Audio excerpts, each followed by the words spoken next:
نظر نہ آ جایا سخت سزا دوں گا. یہاں تو کوئی اچھی خبر لائے گا، چونکہ وہ ہدہد پرندہ جاتا تھا تو خبریں لا کے دیتا تھا، ورنہ سزا دوں گا. اتنی دیر میں ہدہد بھی آ گیا. تو یہ پرندے جو کارکن ہوتے ہیں بڑے سیانے ہوتے ہیں، کبھی بندہ ناراض ہو تو صحیح خبریں لے آتے ہیں. تو صحیح خبر لے کے آ گیا.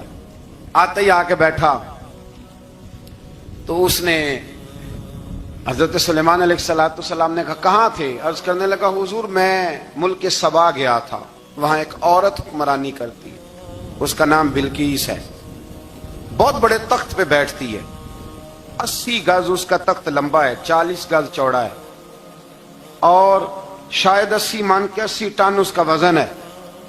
تو حضور وہ سورج کو پوچھتے ہیں.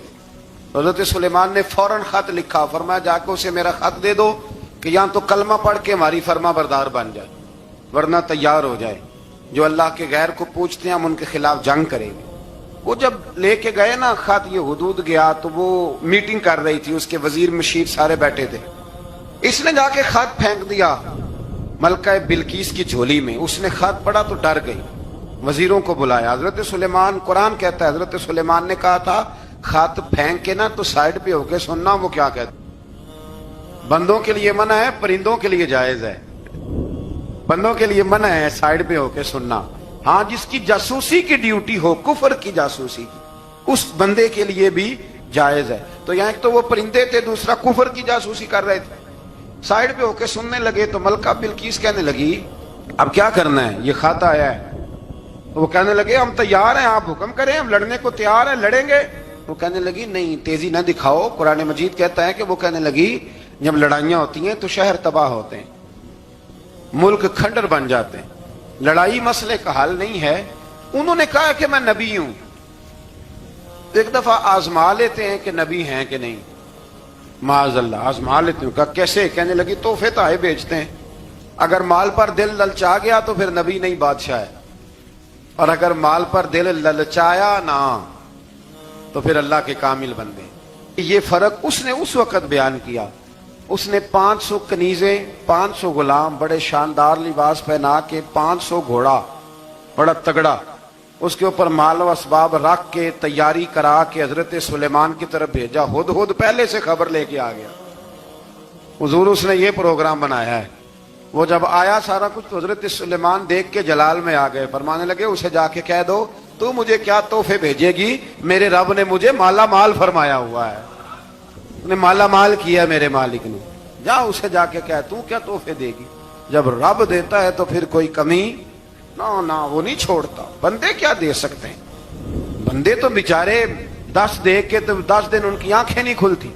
فرمایا جو اللہ نے جو دیا ہے کیا بات ہے اس کے دینے کی. تو فرمایا اسے کہو یا فرما بردار ہو کے آ جائے یا جنگ کے لیے تیار ہو جائے، ہم اسے اس کے شہر سے ذلیل کر کے نکال دیں گے. اس نے جا کے جب پیغام دیا تو اور ان لوگوں نے بھی آ کے بتایا کہ وہاں تو ہم عجیب منظر دیکھ کے آئے ہیں کہ جانور بھی ہاتھ باندھے کھڑے ہیں، وہاں تو جنات، سرکش جنات کھڑے ہیں. وہ بادشاہ نہیں، وہ نبی ہیں. وہ جو 500 غلام اور 500 کنیزیں گئی تھی حوال سنایا آ کے. تو ملکہ بلقیس نے پھر خط لکھا کہ میں فرما بردار ہو کے آ رہی ہوں. مانا کیا ہے؟ میں کلمہ پڑھنے کے لیے آ رہی ہوں. تو حضرت سلیمان نے کہا بھئی اب اس طرح کرو، ذرا فرش بچھاؤ. انہوں نے فرش بچھایا اس طرح کا کہ اوپر فرش تھا، نیچے مچھلیاں تیر رہی، لگ رہا تھا دریا ہے. ڈیوٹی لگا دی، جنات نے بچھا دیا. ادھر حضرت سیدنا سلیمان فرمانے لگے اب چونکہ مان کے آ رہی ہے تو اسے اپنی نبوت کی علامتیں بھی دکھانی ہیں. اس نے تخت بڑا شاندار بنوایا تھا، اور خواتین میں جو عادتیں خواتین والی ہوتی ہیں وہ جاتی نہیں. وہ 7 کمروں میں نا پیچھے اپنا تخت رکھ کے تو 7 دروازے بند کر کے آئی. اس زمانے میں ایک رواج تھا، وہ زلیخا نے بھی 7 دروازے مکفل کے ایک رواج تھا. ایک کمرہ، پھر کمرے کے پیچھے کمرہ، پھر اس کے پیچھے کمرہ، پھر اس کے پیچھے کمرہ، اور اس کو بڑے موٹے تالے لگائے جاتے تھے. اور فلسفہ یہ تھا کہ ایک تالا توڑے گا کوئی تو جب تک سپاہی آ جائیں گے، اور اگر اس کے توڑنے تک نہ آئے تو دوسرے کے توڑنے تک آ جائیں گے، اور اس کے توڑنے تک نہ آئے تو 7ویں تک تو آ جائیں گے. یہ ان لوگوں کا نفسیاتی معاملہ تھا، سوچ تھی. 7 کمروں میں مکفل کر کے نا وہ نکلی. تو حضرت سلیمان علیہ السلام کہنے لگے بھئی مجھے اس کا تخت چاہیے اس کے آنے سے پہلے. اس کے آنے سے اس واقعے کی کیا ضرورت تھی قرآن پاک میں؟ یہ کیا حاجت تھی یہ تخت والی ساری بات قرآن نے کیوں بیان کی؟ پوچھیں آپ اپنے دل سے بھی اور انکار کرنے والے منکرین سے بھی، اس کی کیا ضرورت تھی؟ وہ جو کہتے ہیں جی ولی کی کرامت کی کیا ضرورت ہے، سیدھی سیدھی نماز پڑھو، روزہ رکھو، حج کرو، زکوٰۃ دو، تو پوچھو ان سے ایک سورت نمل کے اندر اس ساری تفصیل کی کیا ضرورت تھی؟ ختم ہو گئی جب وہ کلمہ جو پڑھ رہی ہے، تو پھر اس سارے واقعے کو رب کیوں بیان فرماتا ہے؟ حضرت سیدنا سلیمان فرمانے لگے تخت چاہیے، اور چاہیے اس کے آنے سے پہلے۔ قال عفریت من الجن، جنوں میں سے ایک بہت بڑا جن بولا، کہنے لگا حضور آپ کا یہ تخت برخاست ہونے سے پہلے لے آؤں گا۔ یہ جو آپ میٹنگ کر رہے ہیں نا، یا فیصلے ختم، کچھ نے لکھا صبح سے شام تک میٹنگ ہوتی ہے اور اس کو آنے میں پتہ نہیں کتنے دن لگیں گے، تو میں یہ برخاست ہونے سے پہلے، اور کچھ نے کہا جی آپ شرط کیوں لگاتے ہیں کہ صبح سے شام تک ہوتی؟ اس جن نے کہا جی آپ 10 منٹ میں فارغ ہو جائیں، آپ فارغ ہوں گے تو تخت آ جائے گا۔ مفسرین نے لکھا ہے کہ جب قرآن کہتا ہے کہ اس نے کہا کہ آپ کے فارغ ہونے سے پہلے، تو اس کا مطلب ہے کہ جب آپ اٹھیں گے، یہ جگہ خالی کر دیں گے، تو تخت یہاں کیویں ہزاروں میل کا فاصلہ ہے، آ جائے گا، پر ہوائی جہاز پہ کارگو کرا کے، جی DHL کے ذریعے کیسے آئے گا؟ وہ آئے گا تو بس آئے گا۔ تو حضرت سلیمان کی تو بادشاہت تھی نا زمانے پہ، فرمانے لگے نہیں نہیں تو لیٹ ہے، تو لیٹ ہے، تو ہمیں جانتا ہی نہیں، ایٹ سٹ تے پکھڑا کوار گندل، اسی اور بھی بوٹیاں جاننے ہاں، یہ تو لیٹ ہے، ابھی ہماری طاقت اس سے زیادہ ہے۔ بڑی کمال بات لکھی ہے لکھنے والوں نے۔ ایک مفسر نے لکھا ہے کہ ابھی حضرت سلیمان نے غلاموں سے منگوایا ہے، اپنی بات کوئی نہیں کی، یہ حال ہے ان کے غلاموں کا، تو سردار کا عالم کیا ہوگا؟ حضرت سلیمان کہنے لگے بھی جلدی جائیے۔ قال الذی عنده علم من الکتاب انا آتیک بہ قبل ان یرتد الیک طرفک، تو اٹھا ان میں سے وہ جس کے پاس کتاب میں سے علم تھا، ساری کتاب کا بھی نہیں، علم من الکتاب، کتاب، وہ اٹھے جن کے پاس کتاب میں سے علم تھا، تو وہ اٹھ کے کہنے لگے حضور میں لے آؤں گا، کب؟ آپ کے آنکھ جھپکنے سے، نہیں آنکھ جھپکنے سے، بندہ تھا جن تھا، جن کی تو بات مانی نہیں انہوں نے، کیا کہا؟ آنکھ جھپکنے سے، میں آنکھ جھپکنے سے پہلے لے آؤں گا۔ تو حضرت سلیمان کہنے لگے تو ٹھیک ہے چل لا، پھر لا، پھر آنکھ جھپکنے سے بڑے ہی نہیں، پھر غصہ نہیں آتا ان پہ، پھر غصہ نہیں آتا۔ میرے شیخ کامل، مرشد اکمل، شیخ بحر و بار، حضور غوث پاک جیلانی، حضرت غوث اعظم یوں کر کے شاگردوں کو، مریدوں کو سبق پڑھا رہے تھے، پڑھاتے پڑھاتے ہاتھ آگے کیا، اور جب ہاتھ واپس آیا تو بھیگ گیا تھا سارا۔ تو شاگرد کہنے لگے حضور یہ کیا ہے؟ فرمایا تمہیں نہیں سمجھ آئے گی، چھوڑو تمہارے والی بات نہیں، خاصاں دی گل آما آگے نہیں مناسب کرنی، رہنے دو تم۔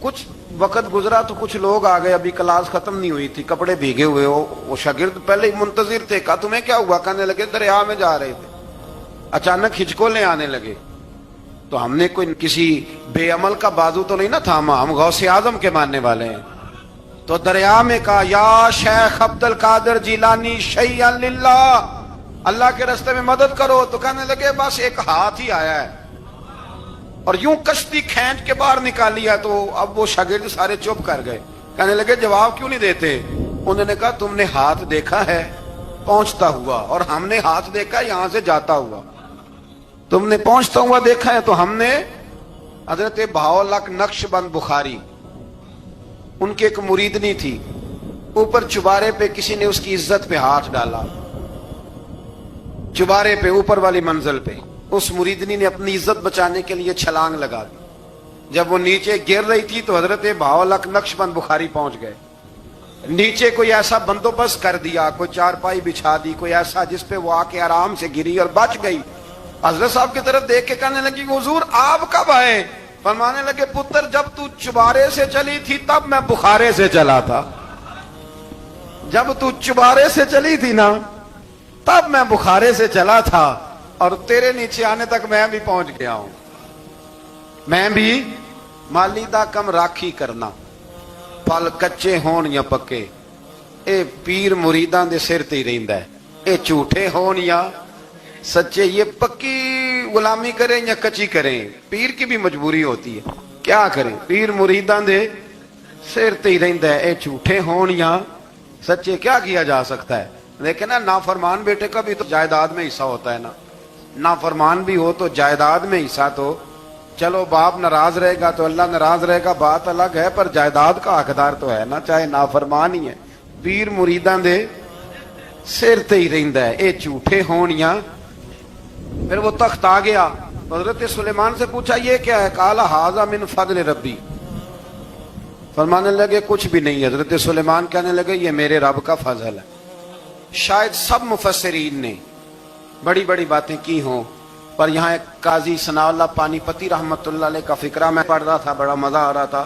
قاضی صاحب فرمانے لگے اس آیت پہ, قاضی صاحب کہتے ہیں جن پر نرا فضل تھا, ھذا من فضل ربی, نرا فضل, فرمایا ان کی تو اتنی طاقت ہے کہ وہ ہزاروں میل دور سے 80 گز لمبا 80 گز چوڑا تخت آنکھ جھپکنے سے پہلے لے آتے ہیں, اور جن کے بارے میں اللہ فرماتے ہیں بشر المؤمنین بان لہم من اللہ فضلا کبیرا.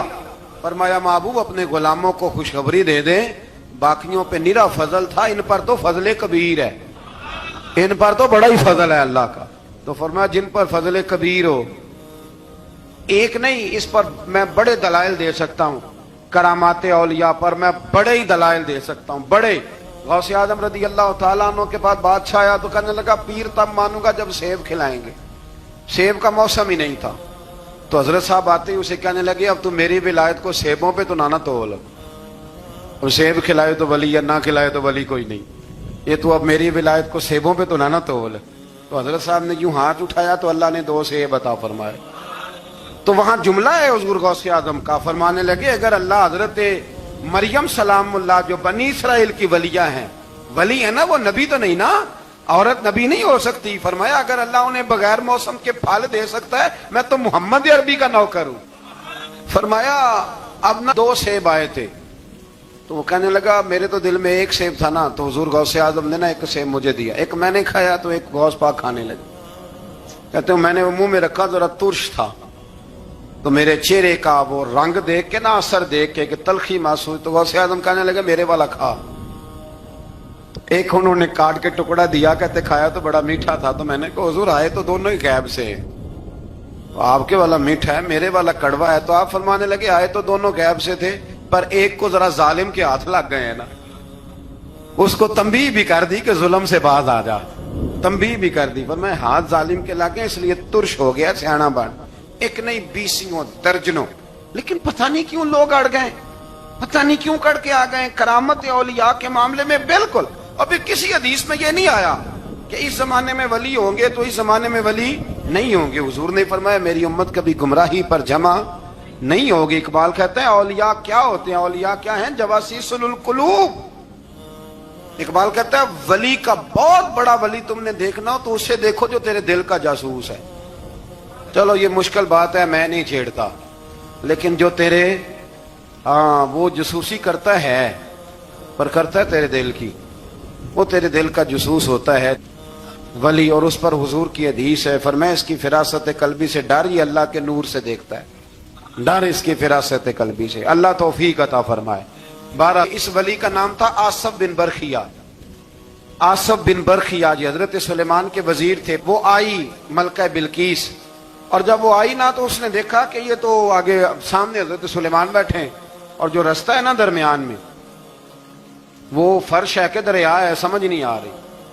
تو اس نے نا اپنا یوں کر کے اوپر کپڑا اٹھانا شروع کر دیا کہ نیچے پانی ہے. تو حضرت سلیمان کہنے لگے چلتی آ, نیچے کچھ بھی نہیں.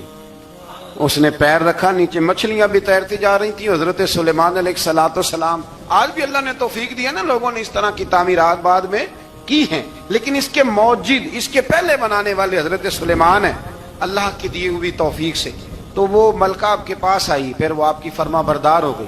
اور بعد مفسرین نے یہ لکھا ہے کہ اس نے جب کلمہ پڑھا تو پھر اس کا نکاح بھی حضرت سلیمان سے ہوا. حضرت سیدنا لقمان اپنے بیٹے کو نصیحت کرتے ہیں، اور قرآن مجید نے سورہ لقمان کے اندر آپ کی ان نصیحتوں کا ذکر فرمایا ہے.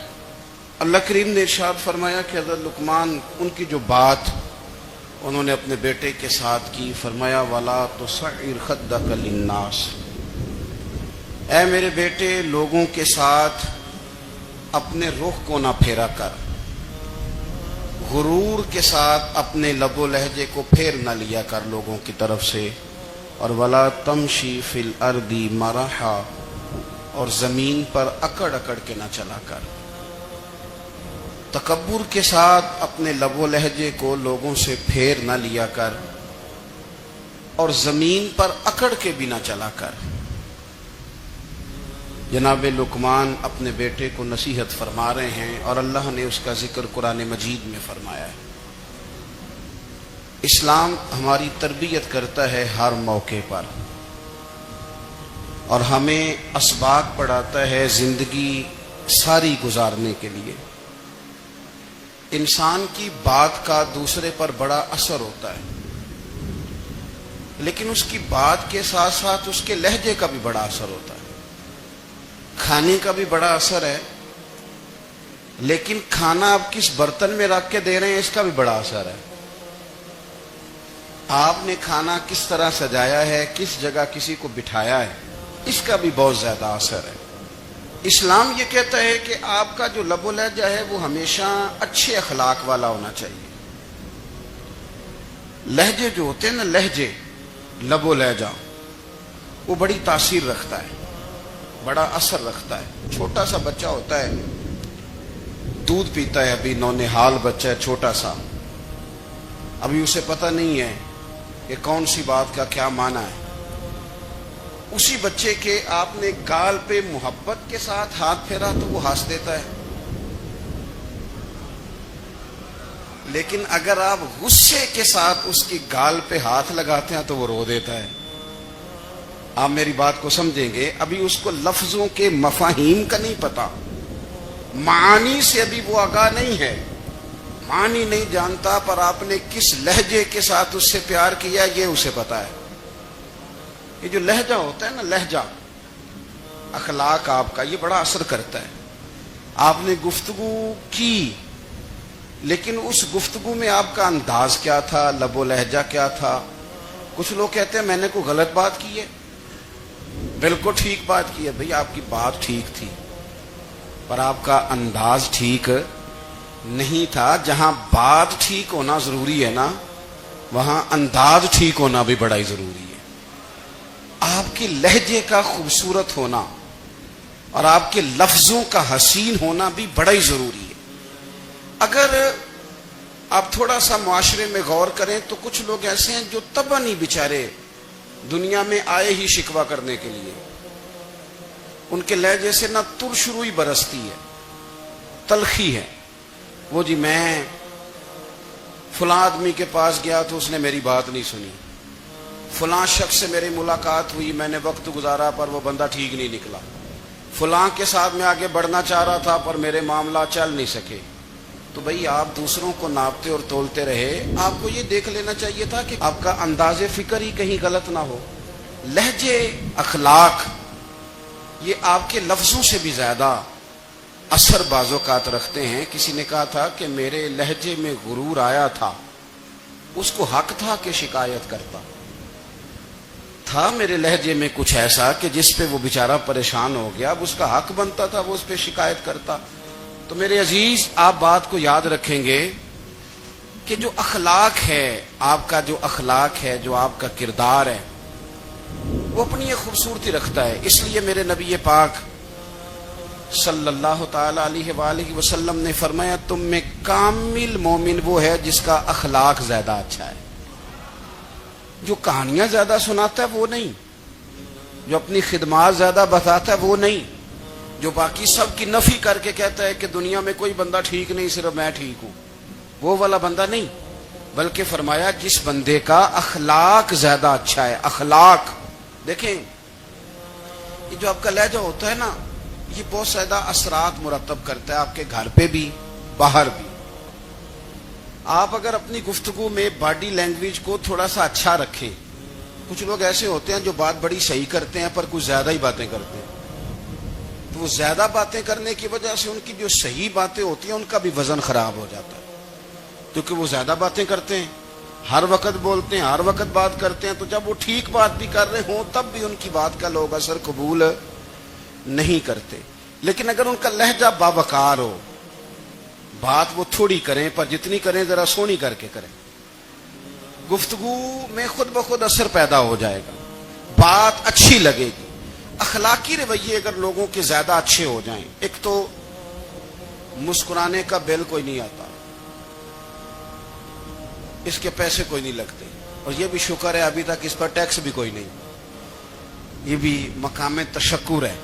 تو اگر آپ بات کریں اور اس میں تھوڑی سی مٹھاس پیدا کر لیں، آپ تھوڑی سی بات میں نا مٹھاس، میرے ایک کلاس فیلو ہیں تو وہ تقریر کر رہے تھے اور میں سن رہا تھا، تو مجھے بعد میں کہنے لگے آپ تبصرہ کریں میں نے کیسی تقریر کی ہے۔ یہ ہوتا ہے نا جی، بعض اوقات دوست بیٹھتے ہیں بے تکلف تو کئی دفعہ کچھ باتیں ایسی ایک دوسرے کے ساتھ کرتے ہیں، تو مجھے کہنے لگے آپ بتائیں کہ میں بات کر رہا تھا تو کیسی تھی؟ تو میں نے کہا جب آپ بات کر رہے تھے تو میں ڈر رہا تھا، مجھے لگ رہا تھا کہیں آپ لڑ نہ پڑیں۔ بھئی آپ اطمینان سے بات کریں، آپ تسلی سے بات کریں، آپ خندہ پیشانی کے ساتھ بات کریں۔ میرے نبی پاک صلی اللہ تعالی علیہ وسلم نے فرمایا، مسلم شریف کی حدیث ہے، حضور فرماتے ہیں نیکی کو کبھی چھوٹا نہیں سمجھنا، نیکی کو حقیر نہیں سمجھنا، کچھ نہ ہو سکے تو اپنے بھائی سے مسکرا کے بات ہی کر لیا کرو، بات کرو تو تمہارے لہجے میں ترش روئی نہ ہو۔ بعض اوقات آپ تلخ بات کرتے ہیں، آپ کا لہجہ تلخ ہوتا ہے تو آپ کی صحیح بات بھی قبول نہیں کی جاتی، لیکن اگر آپ کے لہجے میں مسکراہٹ ہو، آپ کے لہجے کے اندر خوبصورتی ہو، تو آپ کے اپنے بھی آپ کے بیگانے بھی سب کے سب آپ کی بات کو تسلی کے ساتھ سمجھنا وہ گوارا کریں گے۔ اسی طریقے سے ہمارا دل کرتا ہے کہ لوگ ہماری بات سنیں، ہمارے گرویدہ ہوں، ہم جو پیغام دینا چاہتے ہیں وہ پیغام لوگ اچھے طریقے سے قبول کریں، اس پر لوگوں کی توجہ زیادہ ہو، یہ ہمارا شوق ہوتا ہے۔ اور دنیا میں اب تو فیمس ہونے کا شوق بڑا بڑھ گیا ہے، اب بڑا بڑھ گیا ہے۔ اب تو لوگوں کو نا شاید لوگ مقبولیت اسی کا نام لیتے ہیں کہ میرے اتنے لائکس ہیں، اتنے فالور ہیں، اتنے سارے لوگ ہیں تو شاید میں بڑا مقبول ہوں۔ یاد رکھنا، قابلیت سے زیادہ قبولیت ضروری ہوتی ہے۔ فالور کیا کریں گے اگر رب بھی راضی نہ ہوا تو؟ لائکس کیا کریں گے؟ اگر تو قبول ہو جائے تو پھر چلو کسی لائکس کا بھی فائدہ ہے، کسی فالور کا بھی، اور اگر قبول نہ ہو تو پھر کوئی فائدہ جنوں پریتم اپنا آنکھ ہی نہ وہ اجے سہاگن ہو ہی نہیں، تو جب وہ قبول کر لے پھر تو بڑی بات ہے، اور اگر قبولیت نہ ہو تو پھر بڑے بڑے مجمع بھی کوئی فائدہ نہیں دیتے۔ ہماری خواہش ہوتی ہے کہ لوگ ہمیں جانیں، لوگ ہمیں پہچانیں، ہمارا بڑا نام ہو، ہمارا بڑا ذکر ہو، ہمارے بڑے تذکرے ہوں۔ تو میرے نبی پاک صلی اللہ تعالی علیہ وسلم نے ارشاد فرمایا، حضرت ابو ہریرہ رضی اللہ تعالیٰ عنہ روایت کرتے ہیں، حضور فرمانے لگے، تم مال کے ذریعے لوگوں کو اپنا گرویدہ نہیں بنا سکتے، پیسے دے کے لوگوں کو پیچھے نہیں لگا سکتے۔ کتنے کو دو گے؟ دیکھیں نا، پیسوں سے تو بندے کا لالچ شروع ہو جاتا ہے، ایک دفعہ دیں، پھر دوسری دفعہ دیں، پھر تیسری دفعہ دیں، روز دیں گے تو بندہ راضی ہوگا، اور اگر آپ نے 99 دفعہ دیا، ایک دفعہ نہیں دیا تو وہ ناراض ہو جاتا ہے، تو کتنا کو لالچ پورا کریں گے؟ تو حبیب پاک علیہ الصلوۃ والسلام فرمانے لگے، تم پیسے دے کے لوگوں کو اپنا گرویدہ نہیں کر سکتے، ہاں خندہ پیشانی سے، حسن اخلاق سے ملو گے تو لوگ تمہارے گرویدہ ہو جائیں گے۔ تمہارا اخلاق، تمہاری خندہ پیشانی، تمہارا اچھا کردار یہ لوگوں کو گرویدہ کر سکتا ہے. مال و دولت سے لوگ گرویدہ نہیں ہوتے. تو ہمارا وہ جو روزمرہ کا لوگوں کے ساتھ تعلق ہے، لب و لہجہ ہے، میں نے دیکھا ہے بہت سارے لوگ ایسے ہیں جن کے ساتھ لوگ آنا جانا، ملنا بیٹھنا آہستہ آہستہ چھوڑ دیتے ہیں. اور وہ کس لیے چھوڑ دیتے ہیں؟ وہ ان کے رویے کی وجہ سے چھوڑ دیتے ہیں، ان کے انداز فکر کی وجہ سے چھوڑ دیتے ہیں، ان کے شکووں کی وجہ سے چھوڑ دیتے ہیں. مزاج ہوتا ہے نا ہمارا کہ ہمیں شوق ہوتا ہے تعلق زیادہ لوگوں کے ساتھ ہو، اور پھر یہ بھی شرط ہوتی ہے کہ میں جس کے پاس جاؤں وہ مجھے یہی کہے کہ تو میرے ساتھ ہی پیار کر.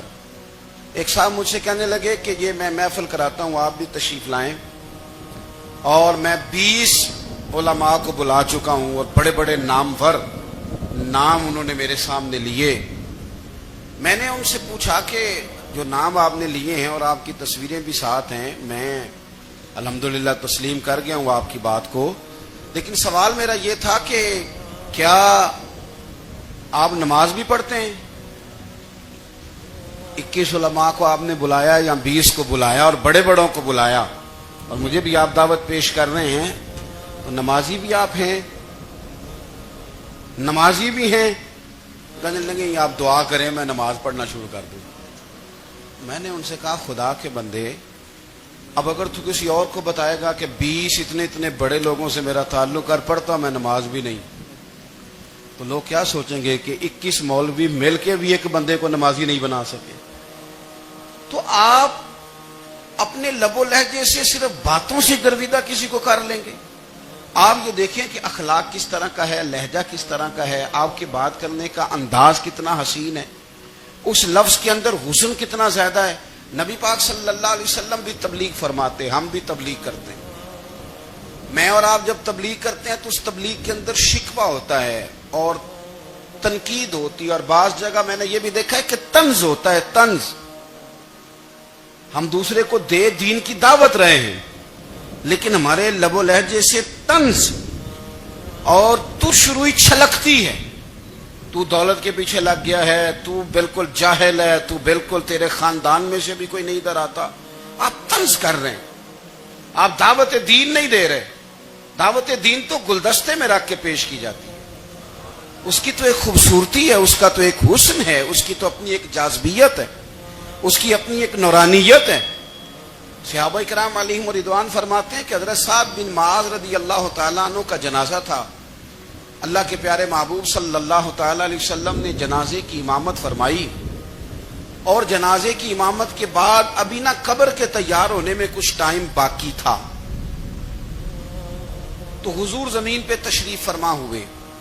لوگ قبر کی تیاری میں ہیں.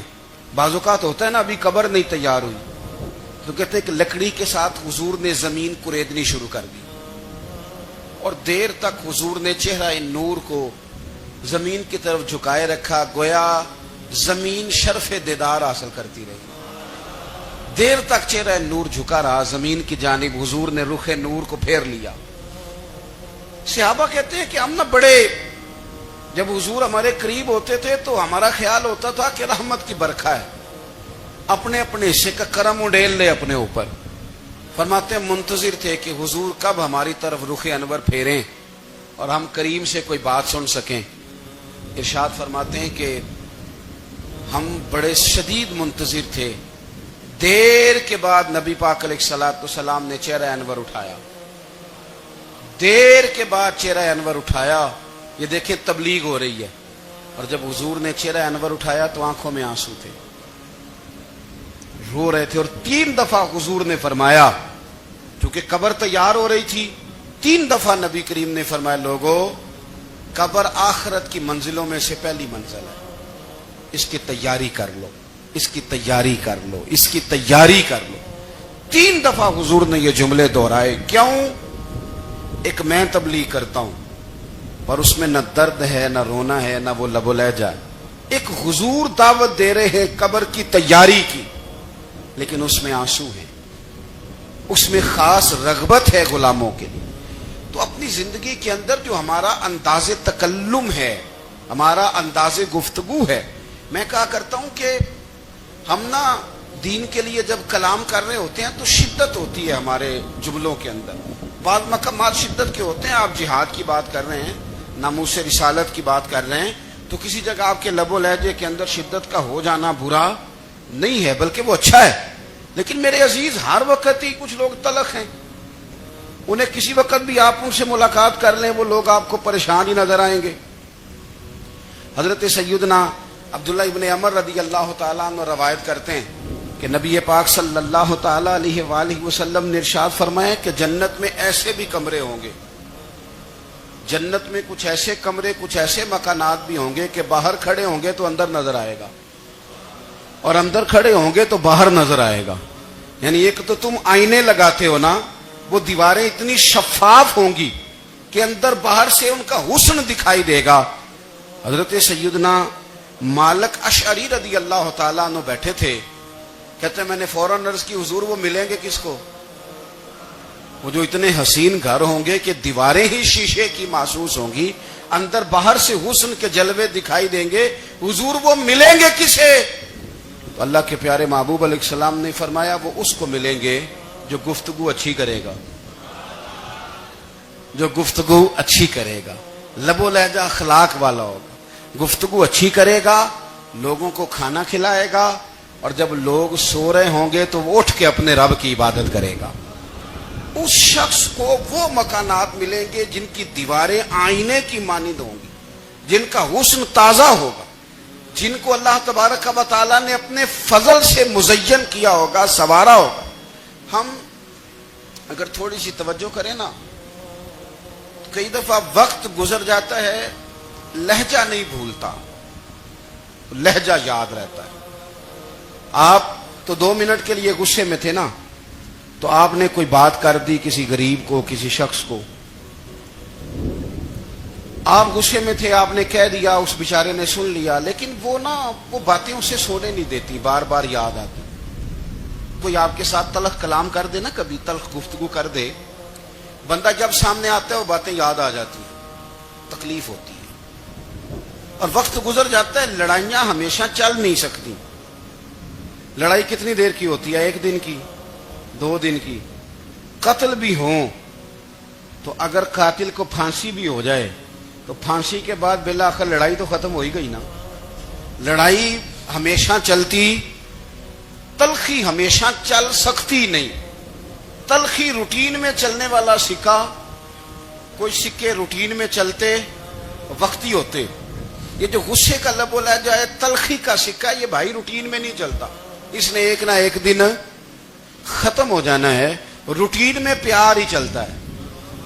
حضرت جابر ابن عبداللہ کہتے ہیں حضور پہلے دن مدینہ منورہ آئے, میں زیارت کے لیے گیا تو میں نے مسکراتے دیکھا.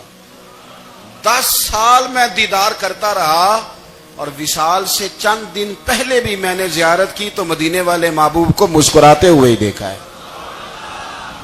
یہ جو آپ کا لب و لہجہ ہے نا, اخلاق والا, حسن والا, مسکرانے والا, یہ لب و لہجہ نا ذرا لمبا چلتا ہے. یہ روٹین ہے, یہ روز چلے گا. یہ سکہ وہ ہے جو رائج الوقت رہتا ہے, یہ کبھی بھی ختم ہونے والا یہ خزانہ ہے. تو یہ جو آپ کا تلخ لب و لہجہ ہے, یہ روٹین نہیں. عارف رومی رحمۃ اللہ علیہ فرماتے ہیں کہ مثال دینے کے لیے بات سمجھاتے ہیں. فرماتے ہیں ایک شخص جنگل میں لکڑیاں کاٹنے جایا کرتا تھا تو شیر سے دوستی ہو گئی, یعنی ڈائریکٹ بادشاہ سے دوستی ہو گئی, اور بادشاہ بھی وہ جو جنگل کا بادشاہ ہے. جنگل کے بادشاہ سے دوستی ہو گئی. اب وہ لکڑہارا غریب آدمی تھا, لکڑیاں تو کاٹنی ہوتی تھی, تو وہ جنگل کا بادشاہ اعلان کر دیتا جانوروں کو کہ میرا دوست آیا, ایک تو کوئی تنگ نہ کرے, اور دوسرا یہ کہ سب لوگ مل کے اس کے ساتھ تعاون کریں. کبھی کوئی جانور لکڑیاں اکٹھی کراتا, کبھی کوئی اپنی پشت پہ گدھا, بیل, گھوڑا, خچر رکھ کے وہ لکڑیاں باہر چھوڑنے آتا.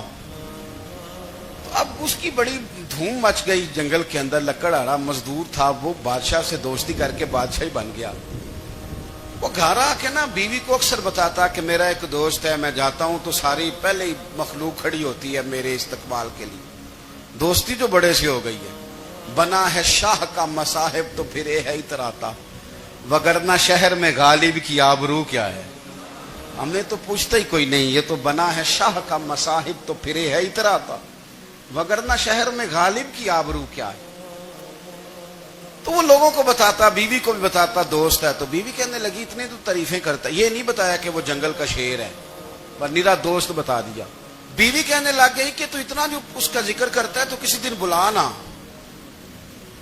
بلا کسی دن تاکہ اس کی دعوت کریں۔ اب اس نے پھر نہ اس کو پردے میں رکھا، کیا کہتے ہیں آج کل، سرپرائز دینا ہے، ان کا سرپرائز دینا ہے جی، پردے میں رکھا کہ وہ شیر ہے۔ تو وہ بلا لیا گھر، اب اس کے لیے کچا گوشت، ظاہر ہے شیر نے کچا گوشت دکھانا تھا۔ وہ کہنے لگی پکانا کس طرح کا ہے؟ وہ کہنے لگا جب وہ آئے گا پھر بتاؤں گا۔ اب وہ کچا گوشت 2-3 بکرے ذبح کر کے ڈال دیے، وہ آ گیا شیر۔ عارف رومی کہتے جب وہ آیا نا تو اس کی بیوی نے دیکھا، اس نے ایک سخت جملہ کہہ دیا، کہنے لگی اوہو میں سمجھی تھی پتہ نہیں کون ہے، اس طرح کے درندے تیرے یار ہیں، کتے بلے دوست بنائے ہوئے ہیں، یہ کیا بات ہے؟ خیر وہ شیر نے سن لیا، گوشت کھایا، وہ چلا گیا۔ اگلے دن لکڑ آ رہا، لکڑیاں کاٹنے گیا تو شیر نے ملاقات کرتے ہی لکڑ آرے سے کہا کہ یہ نا کلاڑی اٹھا اور میری پشت پہ نا ایک زخم کر دے۔ اس نے کہا نہیں میں یہ کام نہیں کرتا، تو میرا دوست ہے۔ اس نے کہا سن بھائی، میں نے پیار سے کہا تو مان جا، ورنہ میں ہوں شیر، میں نے تجھ سے منوا ہی لینا ہے، میں کوئی تکلیف دوں گا مناسب نہیں، تو کر۔ اس نے کلاڑی اٹھائی اور اس کی پشت پہ ایک زور سے زخم لگا دیا، خون بہنے لگا۔ اس نے کہا تو نے آج کے بعد آنا ہے، لکڑیاں کاٹنی ہے، تجھے کوئی کچھ نہیں کہے گا، بس یہ ایک حکمت تھی جو میں نے کیا ہے۔ قصہ مختصر، وہ آتا رہا، لکڑیاں ملتی رہیں، خدمت بھی ہوتی رہی، 6-8 ماہ گزر گئے۔ ایک دن شیر اس سے کہنے لگا یہ میرے ذرا بال اٹھا کے دیکھ، وہ جو تو نے زخم لگایا تھا وہ کہاں پہ ہے؟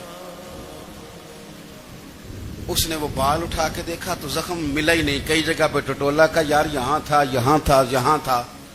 شیر نے پھر کیا کمال ہی جملہ کہا، اس نے کہا کہ وہ جو کلاڑی کا زخم تو نے لگایا تھا نا وہ مکمل ہو گیا، لیکن تیری بیوی کا جو لہجہ تھا اور اس کی جو تلخی تھی وہ آج تک میرے ذہن میں موجود ہے، وہ ابھی بھی مجھے تکلیف دیتی ہے۔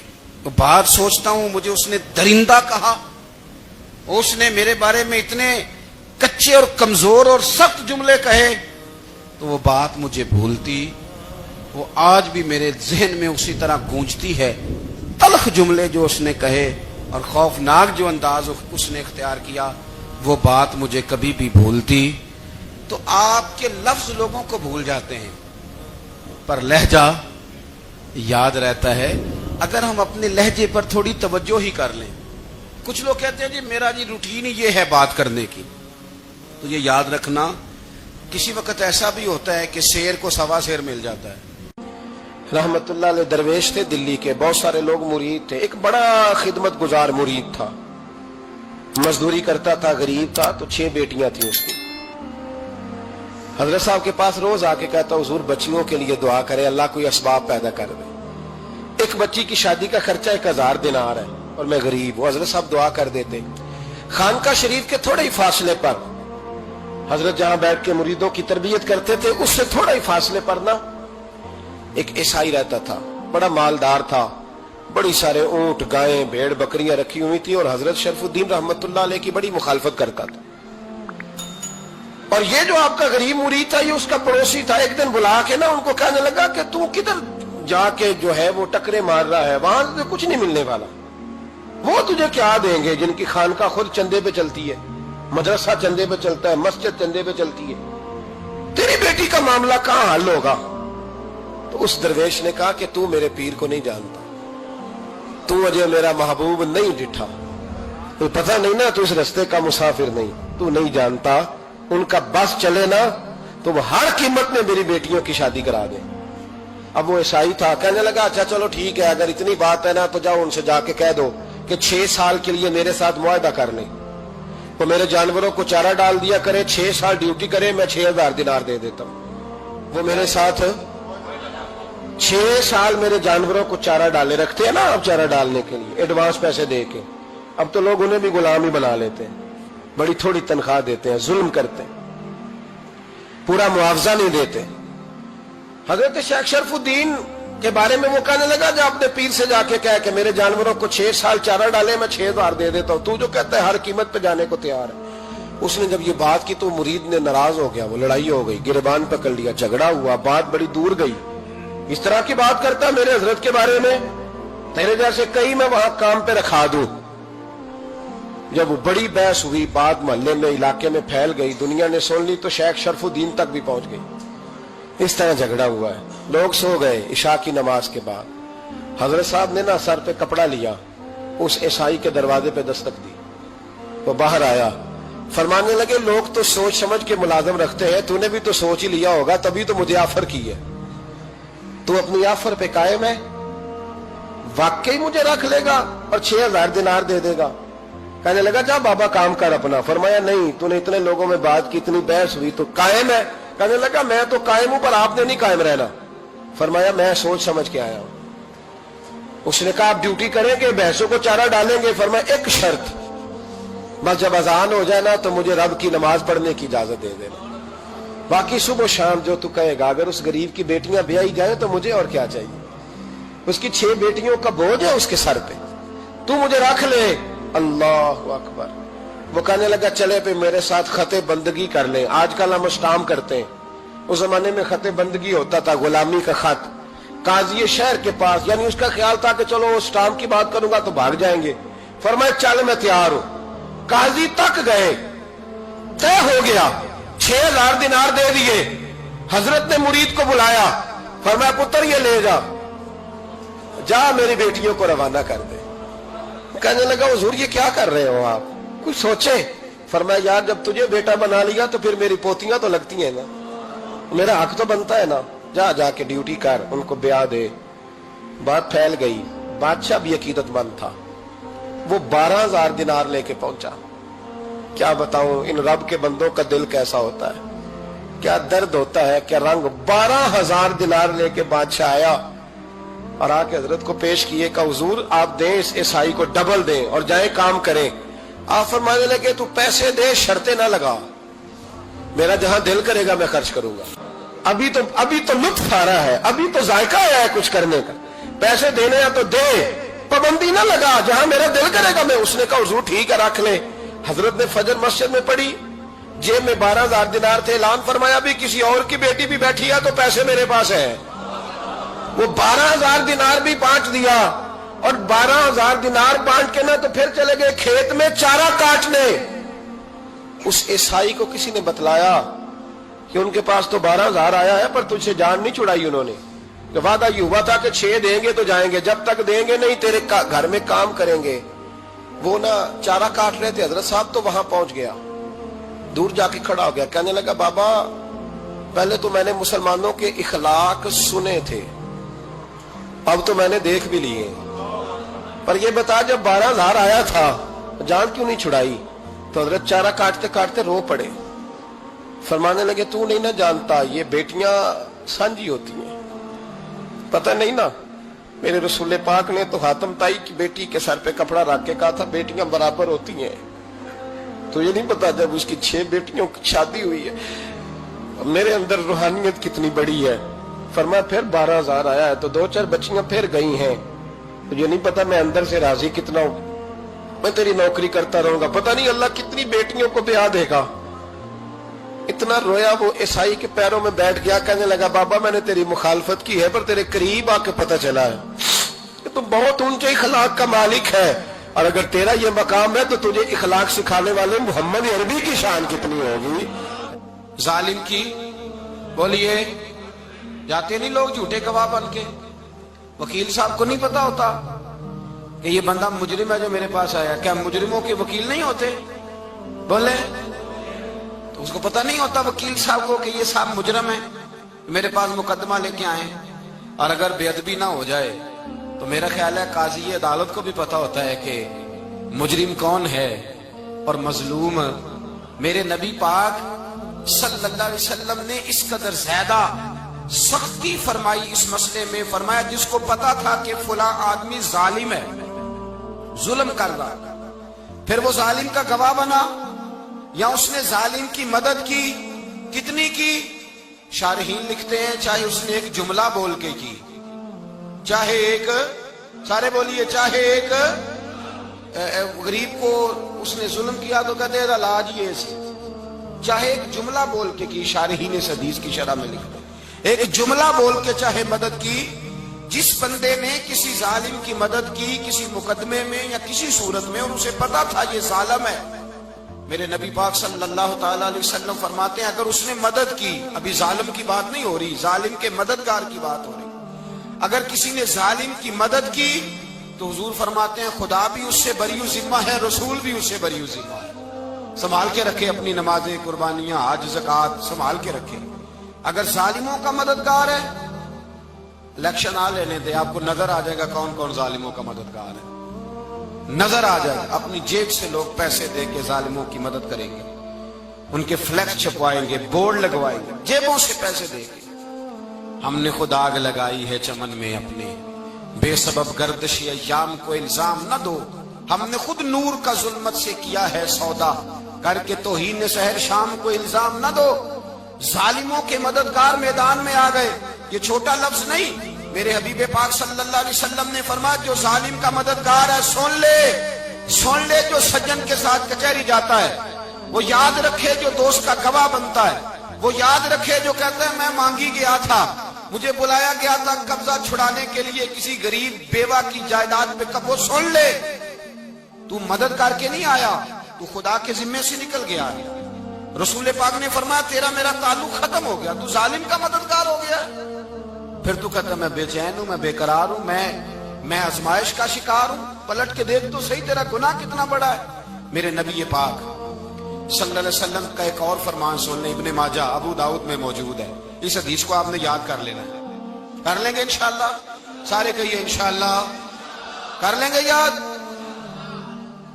حضور صلی اللہ علیہ وسلم نے فرمایا اگر تو ظالم کی مدد کرے گا نا، یہ لفظ دل کی تختی پہ لکھ لینا، یہ مکافات عمل ہے، مکافات عمل دنیا، ادھر کرو گے تو ادھر بھرو گے۔ فرمایا اگر تو کسی ظالم کی مدد کرے گا، سن لے حضور کا فرمان ہے، اگر تو ابن ماجہ ابو داؤد سیاہ میں موجود ہے، فرمایا اگر تو کسی ظالم کی مدد کرے گا تو رب تعالیٰ مرنے سے پہلے تیرے اوپر بھی ظالم کو مسلط کر دے گا، تیرے اوپر بھی ایک دفعہ ظلم ضرور ہوگا اگر تو ظالم کی، وہ کسی صورت میں بھی ہو سکتا ہے، کسی صورت میں تیرا بیٹا ہی اٹھ کے ظلم کر دے گا، تو الجھ جائے گا، کسی نہ کسی جگہ تیرے لیے تباہی کا سامان ہوگا، تیرے اوپر ظلم ہوگا، اس لیے کہ تو ظالموں کا مددگار ہے۔ چاہیے یہ تھا کہ تو مظلوم کی مدد کرتا، انسانی ایمانی یقین کا فریضہ سر انجام دیتا، تو ظالموں کا مددگار ہو گیا۔ ٹٹول کے دیکھ لیں، رزلٹ نکال کے دیکھ لیں، ہمارے زمانے میں ظالموں کے مددگار زیادہ ہیں، اتنی لمبی زبانیں نکال کے ظالموں کی مدد کرتے ہیں، بڑے بڑے کالم نویس اللہ نے انہیں قدرت دی لکھنے کی، تو اپنا قلم ظالموں کی مدد میں خرچ کرتے ہیں۔ وہ لوگ جن کو اللہ تبارک و تعالیٰ نے قدرت دی، ہمت دی، طاقت دی، کچھ لوگ ان کے حلقہ احباب میں وہ اپنے لوگوں کو استعمال کر کے ظالموں کی مدد کرتے ہیں، ظالموں کی مدد کرتے ہیں۔ میرے نبی کریم سید عالم نور مجسم صلی اللہ علیہ وسلم نے فرمایا اگر تو نے ظالم کی مدد کی تو جب تک تو توبہ نہیں کرے گا رب تجھ سے ناراض ہی رہے گا، اللہ تجھ سے، او بھائی جس سے رب بھی ناراض ہو گیا، نہ کھانا نہ پینا نہ سونا نہ جاگنا نہ نیند، پھر تیری ہر چیز تیرے لیے آزمائش ہو جائے گی، پھر تیرا سایہ بھی تیرے لیے خوف کا سامان بنے گا، پھر زندگی جیتی جاگتی لاش بن جائے گی، تو اپنے کندھوں پر اپنی میت اٹھائے پھرے گا جب تو ظالم کا مددگار ہوگا۔ اور نبی پاک صلی اللہ علیہ وسلم نے فرمایا ظالموں کا مددگار بھی ظالم ہوتا ہے، ظالموں کا مددگار بھی، سارے بولے ظالموں کا مددگار بھی نہیں، کو نہیں، آپ سارے نہیں بولے، ایک دفعہ بولے ظالموں کا مددگار بھی، پکی بات ہے، ظالموں کا مددگار بھی، اللہ اکبر، جس کا یارانہ ہو، جس کا دوستانہ ہو، جو کہے میں نے نا اس کو اوکھے ویلے کے لیے ظالم کو یاد رکھا ہوا ہے۔ کبھی مشکل میں رکھے نہیں ہوئے لوگوں نے ظالم دوست، کہتے میں نے رکھے ہوئے ہیں، بلکہ ہمارے دیہات میں تو کہتے ہیں میں نے بازو بنائے ہوئے ہیں۔ کس کو بازو بنا لیا؟ ظالم بھی کبھی بازو ہوتا ہے، جو ظلم کی تلوار لیے میدان میں کھڑا ہے۔ قارون، حامان، فرعون، نمرود کا حال نہیں لوگوں نے دیکھا؟ اپنے زمانے میں آپ نے کتنے لوگ نہیں دیکھے جن کے سائے سے آواز سے لوگ کانپتے تھے؟ پھر پولیس کی گاڑیوں میں وہ اس طرح مردہ پڑے کہ دنیا نے تماشا دیکھا ان کا. یہ رنگ ہم نے دیکھے نہیں اپنے آنکھوں سے. فرمایا ظالم کا مددگار بھی، جو کار میں بٹھا کے لے کے گیا وہ بھی ظالم، جس نے چائے پلائی وہ بھی، جس شخص نے کھانا کھلایا وہ بھی، جو کچہری تک ساتھ گیا وہ بھی، جس نے فلیکس کے نیچے بڑے شرابی کے نیچے چھوٹی اپنی فوٹو لگائی وہ بھی، جو ووٹ کی پرچی ڈالنے گیا وہ بھی. کہہ دینا باہر نکل کے کہ حضرت صاحب نے سیاسی تقریر کی ہے، کہہ دینا، پر بات تو سچی ہے نا. خو کرے ہم تو سے تھوڑا سا گلا بھی سن لے، خو کرے ہم تو سے تھوڑا سا بھی گلا. امام مالک کے پاس ایک بندہ آیا، اس نے کہا حضور میں درزی ہوں، ایک ظالم بادشاہ مجھ سے کپڑے سلواتا ہے، میں تو ظالموں کا مددگار نہیں نا. ایک ظالم بادشاہ مجھ سے، حضور میں تو مددگار نہیں نا ظالموں کا. جو فرمایا ظالموں کا مددگار بھی ظالم ہوتا ہے، تو کپڑے لے کے آتا ہے میں سی کے دے دیتا ہوں، ذمہ داری نہیں. یہ ایک آدمی دکاندار ہے، اس سے کوئی بندہ چیز خریدنے آئے گا تو تھوڑی کہے گا میں نے نہیں دینی، تو دے گا. کوئی بندہ اگر کسی شخص سے کوئی کام کہتا ہے جو اس کی فیلڈ ہے، اس کا شعبہ ہے، اس کا معاش کا وہ سلسلہ ہے، کہتے ہیں یا رسول اللہ صلی اللہ علیہ وسلم ظالموں کا مددگار بھی ظالم، حضور نے فرما دیا. تو امام مالک سے بندے نے مسئلہ پوچھا، دل کی تختی پہ لکھنے والی باتیں ہیں. کہا حضور میں درزی ہوں، ظالم کپڑے سلواتے ہیں، میں تو مددگار نہیں نا. امام صاحب کہنے لگے نہیں، مددگار تو وہ ہوگا جو تجھے سوئی دھاگا فراہم کرے گا، تو پورے کپڑے سی کے دیتا ہے، تو خود بہت بڑا ظالم ہے. تو پورے سوٹ سی کے دیتا ہے، تو بہت بڑا ظالم خود ہے. مددگار تو وہ ہوگا جو تجھے دھاگا دے گا، جو تجھے بٹن دے گا، جو تجھے نلکی دے گا. جو ظالم سے اتنی نفرت ظلم کر کے بندہ ہے. یہاں تو ہمارے زمانے میں ہیرو بن جاتے ہیں لوگ. ظالم ہیرو ہے، لوگ اس سے ڈرتے پھرتے ہیں، گھومتے پھرتے ہیں، اور بہت سارے کم مزاج لوگ اس کے پیچھے ہاتھ باندھ کے پھرتے ہیں. ظالموں کی مدد کرنا، ظالموں کے ساتھ رہنا، یہ ظلم ہے، ظلم، یہ زیادتی ہے. میرے نبی پاک صلی اللہ تعالی علیہ وآلہ وسلم نے ارشاد فرمایا، یاد رکھو رب فرماتا ہے میں مظلوم کی مدد ضرور کروں گا، چاہے جلدی کروں چاہے دیر سے کروں، میں مظلوم کی مدد. اور حضور صلی اللہ علیہ وسلم نے فرمایا ہے، حضرت معاذ بن جبل کہتے ہیں حضور نے مجھے یمن کا گورنر بنایا. جب میں جانے لگا نا تو حضور نے بڑی نصیحتیں کی، بخاری میں موجود ہے. فرماتے ہیں جب میں پلٹنے لگا تو میرے رسول نے فرمایا معاذ ایک منٹ ٹھہر جا، ایک بات میری یاد رکھنا، اس کو نہ بھولنا. کہا حضور کیا؟ فرمایا دیکھنا کسی پہ ظلم نہ کر بیٹھنا، کہیں تجھ سے زیادتی نہ ہو جائے. محبوبہ پھر حضور نے فرمایا سن میرے معاذ، میں تجھے گورنر بنا رہا ہوں، زیادتی نہ کر بیٹھنا. یا رسول اللہ صلی اللہ علیہ وسلم کیا ہوتا ہے؟ تو میرے کریم نے فرمایا جب مظلوم دعا کے لیے ہاتھ اٹھاتا ہے تو عرش کا مالک کہتا ہے فرشتوں پیچھے ہٹ جاؤ.